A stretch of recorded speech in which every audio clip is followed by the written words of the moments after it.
एबसुआ बर' जातिखौ फानाखै आरो फाननायबो नङा आरो बे एबसुआ जुदि थांना थायोब्लासो बर' जातिया थांना थागोन। सोरबा अमर सिंह ब्रह्म होननाय सासे सुबुंखौ आं नुबाय थादों। बिनि बुंनाय बाथ्राफोरखौ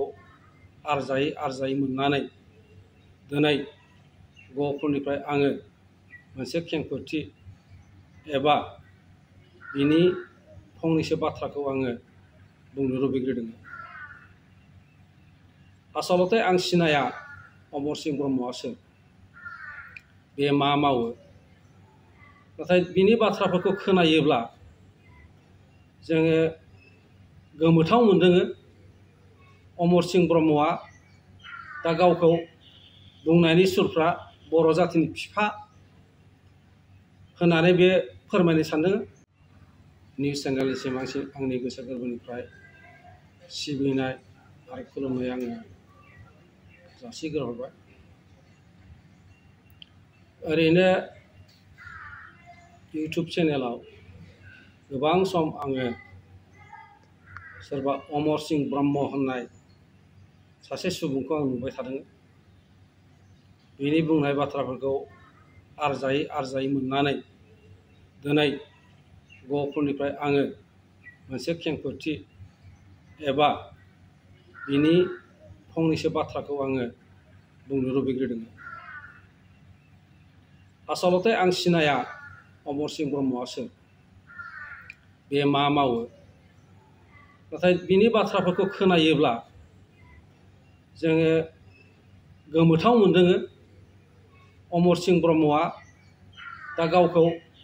बुंनायनि सुरफ्रा बर' जातिनि बिफा होननानै बे फोरमायनो सानदों। बर' जातिनि मास्टार होननानै बुंनो सानदों आरो आयेनफोरखौ ओरैबायदि बिजिरनो होनो सानदों जे गाव एडभकेट जेनेरेलसो, भारतबर्षनि एटर्नी जेनेरेलसो, बा सुप्रिम कर्टनि चिफ जास्टिस बायदि गावखौनो गाव गोबां रोंगौथि बिथाङा खोन्थाबाय थादों। जों बे MOSखौ लानानै गासिबो बेरेखा बाथ्राखौनो फोरमायनो नाजाबाय थानायखौ नुबाय थानाय जादों।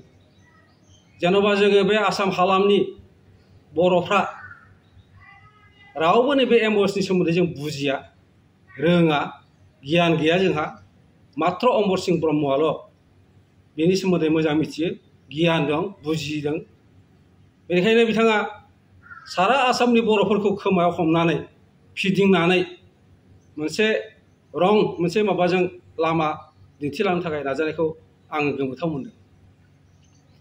दा बिथांनि खेंफोरथिखौ होनायनि सिगांनो, बिथांनि बाथ्राखौ फिननाय होनायनि सिगांनो आं बुंनांगोन बड'लेण्ड मुभमेन्टनि हिस्ट्रिखौ एसे फोरमायनानै होनांगोन। बिथाङा 1987 नि 2 मार्चनिफ्राय जि बड'फा उपेन्द्रनाथ ब्रह्मनि एबसुनि दैदेननायाव बड'लेण्ड मुभमेन्ट जानानै थांदोंमोन, बे समाव बिथाङा बहा दंमोन आं नुफेरबायाखै, खोनाफेरबायाखै, मालाबाबो नुवाखैमोन। 1987 नि 2 मार्चनिफ्राय जि मुभमेन्ट जादोंमोन, बे मुभमेन्टआ सारा आसामावनो गोमसारजोबदोंमोन। बिनि जांख्रिथाया जादोंमोन, नाथाय गहपुराव बांसिनै बिनि एफेक्टआ गोलैदोंमोन। 534 जन 534 1989आव अकल सिंगल लार्जेस्ट गहपुरावनो जादोंमोन, शहीद जादोंमोन, मार्टार्स जादोंमोन। आरो दिनैनि थारिखसिम नैबे 2020 सननि समसिम एकर्ड जानाय समसिम फ्राय 900निबो बारा मुंख्लं गहपुराव दंसै। आरो बिनि लक्ष्य उद्देश्यआ मोनसेयानो जे गहपुराव जोङो शहीद जाबाय, जोंहा बेवहाय जेबो आफसोस गैया, नाथाय जोंनो जे मोनसे हादोर नांगौ, आलादा मोनसे न'खर हादोर नांगौ, बे लक्ष्यखौ लानानै जोङो नैबे माबाखौ आन्दलनखौ जोङो पुर्ण पर्यायनि समर्थन होबाय थानाय जादोंमोन। दा बिथाङा बे हिस्ट्रिखौ मिथिना मिथिया, जों मिथिया। मोनसे खोथाखौ आं बिथांखौ गोसोखांहोगोन, बै समाव जेब्ला गहपुरसिम मुभमेन्ट जादोंमोन बा लखिमपुरसिम मुभमेन्ट जादोंमोन, धेमाजिसिम मुभमेन्ट जादोंमोन, बे सारा आसामाव जादोंमोन, अब्ला बै समनि लिडारफ्रा रावबो बे कन्टिगिउटि गैया होननानै बुंफेरबायाखैमोन। बेवहाय जोङो बिसेसके जों गफुरसिमखौ मोनखागोनखौ जोंहा मोनसे फोथायनाय दंमोन आरो बेबायदिनो जों दिनै 900निबो बारा दिनैनि थारिखसिम बावहाय मुंख्लं जाबाय हयथ' क'क्राझारावनो जोंनि जे समान मोनसे मुंख्लं गैया बेनि उद्देश्यआ मा बिथाङा बुजिना लानांगोन बुजिनो नाजानाया मोजां जे बे शहीद जानायनि मोनसेल' लक्ष्यआ जोंनो जे बड'फा बुंलांनाय बायदि बर' हारिखौ गेरेमसा माहारि दानाय आरो गेरेमसा माहारि दानोबा जोङो मोनसे जांख्रिथायजोंसो लाबोनो हायो आरो बे जांख्रिथाया दिनै बर' हारिनि गेजेराव जानानै फैदों आरो जानायखायनो दिनै जों मोनसे नङा मोनसे फिथाइ मोनलांबाय थादोंमोन आं बिथां अमर सिंह ब्रह्मखौ बुंनो लुबैदों नोंथाङा बिटिआरनि MOSखौ फराय खोन्थागासिनो दङ जोंथ' जाम्बा नोंथांनि खाथियाव जोंथ' जेबो रोङा नोंथांनि खाथियाव नोंथाङानो मास्टार नोंथाङानो गुनि गियानि बर' जाथियाव लेखा फरायनाय रावबो गैया नोंथाङाल' सासे गासिबो पण्डित महापण्डित आं नोंथांखौ सोंनो सानदों बै समाव नोंथाङा बहा दंमोन बर' जातिखौ सिबिग्रा बर' जातिखौ अनसायग्रा दिनै बर' जातिनि सासे मास्टार जानानै बर'नि महापण्डित जानानै जे ओंखारदों दिनै नोंथाङा बै समाव नोंथाङा बहा दंमोन नोंथांनिथ' जेबो सिनसाखोर नोंथांनि महरखौथ' जों नुफेराखै मालाबाबो नोंथाङाथ' माबा गैया दिनै हरखाबै जे बिटिआरखौ ओरै होननानै नेगेटिभ रावै सुर होयै साजायै बे बुस्थुआ धंस' खालामनो थांनो नागिरगासिनो दं होननानै जे बुंबाय थादों नोंथाङा मानो बुङाखै सानसुमानि BScनि MOSआव मा दङ नोंथाङा मानो बुङाखै नोंथाङा मानो बुङाखै हाग्रामानि MOSआव मा दङ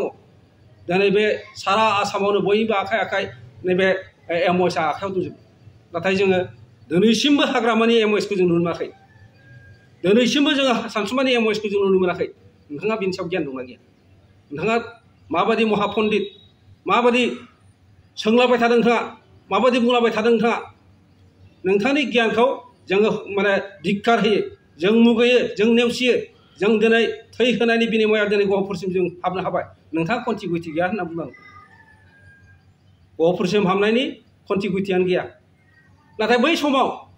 साफ्रोमबो लिडारानो गहपुरसिम हाबनायनि कन्टिगुइटि गैया होननानै बुङाखैमोन दिनै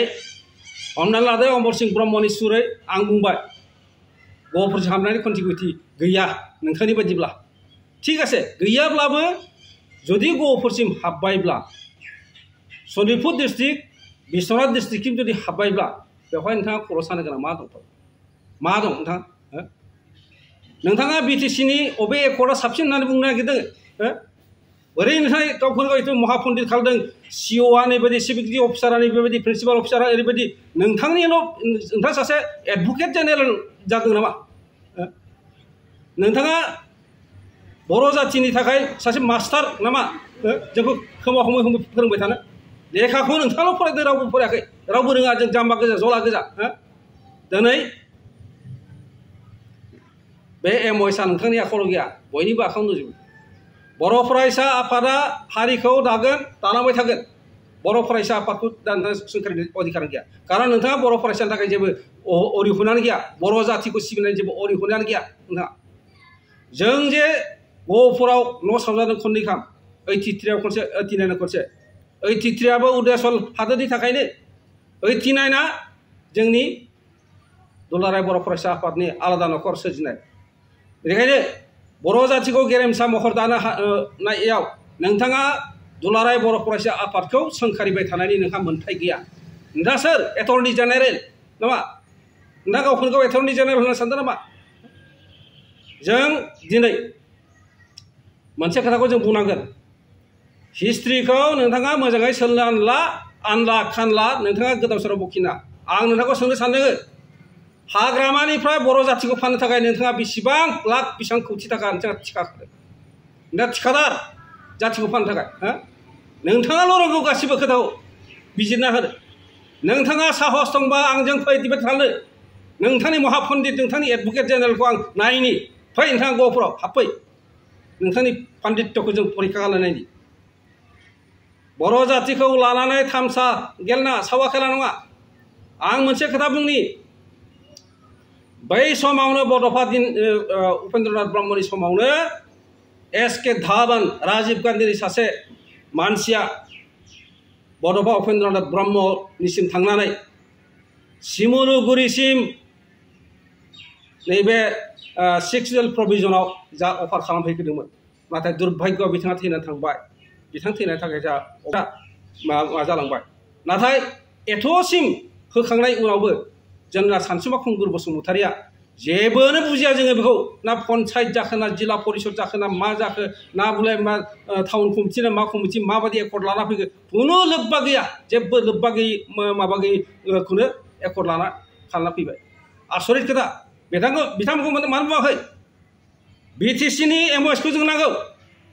दा एथ' महापन्डित जुदि ओंखारदोंबा गावखौनो गाव सासे बर' जाथिनि बिफा होनना माबादोंबा नोंथाङा जेबो अरिहना गैया नोंथांनि महरखौ नुफेराखै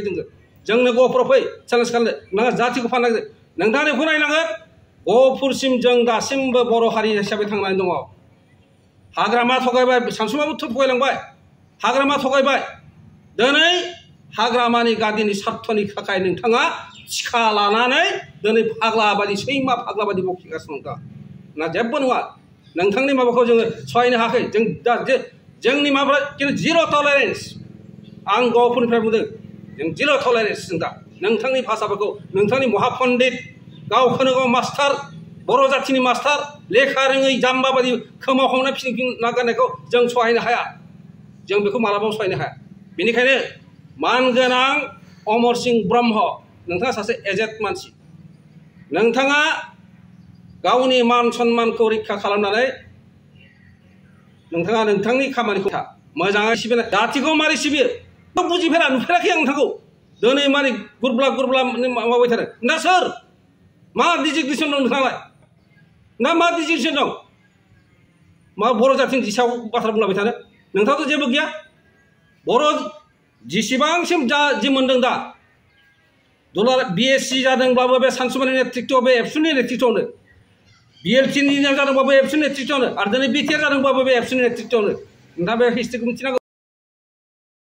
एबसुआ बर' जातिखौ फानाखै आरो फाननायबो नङा आरो बे एबसुआ जुदि थांना थायोब्लासो बर' जातिया थांना थागोन बेखौ मिथिना लाखा नोंथाङा सैमा फाग्ला बादि गोबनालाबाय थाना जों सहायनो हाया जों सहायनो हाया मानोना गहपुरसिम दिनै हाबफैनायाव रायजो राजाफ्रा जोबोद गोजोनदों कन्टिगुइटि खोथा बुंलाबाय थाना नोंथाङा नोंथांनि कलिग्सफ्रा माखासे बेबा दावराव देख्रेबनो मा देख्रेबनो हाइ कर्ट सुप्रिम कर्ट मा PLI माबा माबि होनलाबो थादों नोंथाङा गोदाव सोरावनो खिन्थु नोंथांमोननि उद्देश्यआ मा कम्पेरेटिभलि नोंथांमोननि माबायाव BTCनि MOSआव मा दङ बेखौथ' सेक्रेट दोनजोबदों गासिबो मानो सोनो हायाखै गहपुरसिम दिनै गहपुरसिम हाबनायाव नोंथाङा उल्था खोथा बाथ्रा बुंनानै रायजोखौ मिसगाइड खालामनो सेस्था खालामगासिनो दं रायजो राजाखौ बेखौ बुजिना ला आरो नोंथांनि प्रत्येकटु बाथ्राफोरखौ जोङो बिसेसके गहपुर आरो सनितपुरनि रायजो राजाफ्रा सहायनो हालिया नोंथाङा स्टप खालामनांगौ दा नोंथाङा जुदि बर' जाथिबा ना बुंगासिनो आं बर'खौ सिबियो मारै सिबिदों नोंथां बर'खौ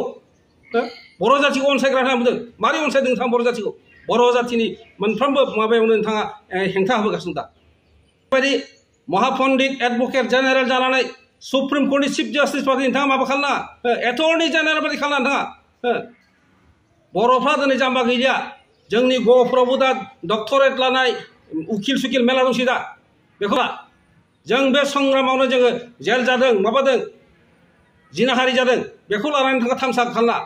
नोंथाङा बर' जातिनि जेबो नङा नों बादि अमर सिंह ब्रह्मआ थावजेन उजिबाबो जेबो खालामनो हाया नोंथाङा आरो नोंथाङा बे MOSखौ सावनो होनना बुंदों इज्जत गैया नोङो MOSखौ सावनो नागिरदों बर'नि जिथु एकर्ड मोनब्रै माने NDPनि सागानगिरि माबाफ्रा NDPनि गासैबो बहाय UPPनि प्रेसिडेन्ट दङ सागानगिरि एबसुनि सागानगिरि दङ माबा दं सागान दङ बहाय दिनै नोंथाङा अपमान खालामदों बेबायदि अपमानखौ जों सहायनो हाया मानगोनां अमर सिंह ब्रह्म नोंथांनि बैसोखौ नायनानै नोंथाङा सिरि थानाया मोजां नोंथाङा रिटायार जाबायब्ला जिखि जा जों मिथिला नोंखौ जों सिनाया खिन्थु बेबायदि असभ्यालि बेबायदि बैसोआव असभ्यालि भाषा जात बेरेखा जोलैनि हांगार बुजिना आं बेखौ नोंथांखौ आसिथिनानै खोन्थायो दिनै आङो जोबथारनायाव बे BTRखौ लानानै थामसा खालामबाय थानाय BTRखौ लानानै फरायनानै खोन्थाबाय थानाय नोंना फरायनो गोनां गैया बे MOSआ जों बयनिबो आखाइ दङ खिन्थु नोंथांमोननि बे BTCनि MOSआ सोरनि आखायाव दङ रावनिबो आखायाव गैया फरायनानै खोन्था BTCनि खोन्था फरायनानै फारि आरो हायोबा नैबाव WhatsApp-आव जों प्रिन्ट खालाम फाथायाव जों गासिबो WhatsApp फाथायाव जों नायगोन जोंथ' नुफेराखै दासिमबो दिनै नोंथांनि आखायाव गोलैनायसो खायसे दिनैसिमबो नुफेराखै जोङो सानसुमानि एमएसआव मा दं मानो बुङाखै फंसेबो एसे कम्पेरेटिभलि माने माबा खालामनानै देरसिन साबसिन होनना बुंबाय थादों नोंथाङाबो बे सायाव नलेजआनो गैया जेबो नलेजआनो गैया बेबायदि बाथ्राखौ बुंनायनि थाखाय जोङो नोंथांखौ धिक्कार होबाय आरो बर'फोरनि रायजो राजा जानानै नोंथांखौ जोङो खावलायहरदों बुंनो लुबैदों बेबायदिखौ नोंथाङा मावनो नाङा नोंथांनि बैसोआबो थिनला